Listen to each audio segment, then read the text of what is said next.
আমার একজন ফলোয়ার্স আমাকে একটা চ্যালেঞ্জ দিয়েছে যে কোনো কিল করতে পারবো না, কোনো ড্যামেজ দিতে পারবো না, কিন্তু ম্যাচ আমার বইয়ে আনতে হবে। এটা কোনো চ্যালেঞ্জ দিছে ভাই, তাড়াতাড়ি গাড়িটার ভিতরে উঠে নিলাম। আপনারা বলেন এটা কোনো চ্যালেঞ্জ? কোনো কিল করতে পারবো না, কোনো ড্যামেজও দিতে পারবো না, কিন্তু ম্যাচ বইয়ে আনতে হবে। যাই হোক, আমার ফলোয়ার্স যখন আমাকে চ্যালেঞ্জটা দিয়েছে, তার মানে এটা তো আমার রাখতেই হবে যেভাবেই হোক। তাহলে চলো ওনার চ্যালেঞ্জ কমপ্লিট করা যাক। এখানে আছে 4টা প্লেয়ার আছি, 3টাই গাড়ি ভাই, 3টাই মনস্টার ট্রাক। তাহলে এই হাগুদের সাথে আমি শুধু ঘুরতে থাকবো, তাছাড়া তো আমার কিছু করার নাই গাই, শুধু ঘুরতেই থাকি। ওই দেখো আমার উড়ে আলায়, এখন কি করবো ভাই? কোনো হাগলুর আমি ড্যামেজও দিতে পারবো না, কিলও করতে পারবো না। আমার ম্যাচ বইয়ে আনতে হবে, তার মানে জুন পুশ দিতে হবে, তাই না? তাহলে তোমরা শুধু দেখতে থাকো কিভাবে আগ্রুদেরকে মারি। কিন্তু আগ্রুরা তো সব সেট আপ হয়ে গেছে, দেখছো? মানে আগ্রুরা সব গাড়ি সেট আপ করতেছে যেন পুরো জুনের মাছ বরাবর থাকে।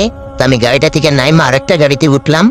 এখন হবে খেলা ভাই, লাস্ট জুন, এখন লাগবে ফাইট। কি করবো, ওরা 3জনে ফাইট লাগবে, আর আমি এখানে বসে শুধু সুপার মেড কিট চাপবো ভাই। সুপার মেড কিট মারো, সুপার মেড কিট মারো ভাই। একটা আগ্লুকে মেরে দিয়েছে, আর মাত্র 2টা আগ্লু, 2টা আগ্লু।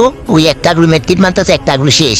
আর লাস্ট ওয়ান ভাই, লাস্ট ওয়ান, এবং লাস্ট ওয়ান শেষ ভাই। এটা কি ছিল গাইজ? কিভাবে ম্যাচটা বই আনছি। তো ভাই আপনার চ্যালেঞ্জ তো কমপ্লিট করে ফেললাম, আরো কোনো চ্যালেঞ্জ থাকলে আমাকে দিতে পারেন, আমি আপনাদের চ্যালেঞ্জ কমপ্লিট করে দেখাবো ইনশাআল্লাহ। বাই বাই গাইজ, সবাই ভালো থাকবেন, সুস্থ থাকবেন, আল্লাহ হাফেজ।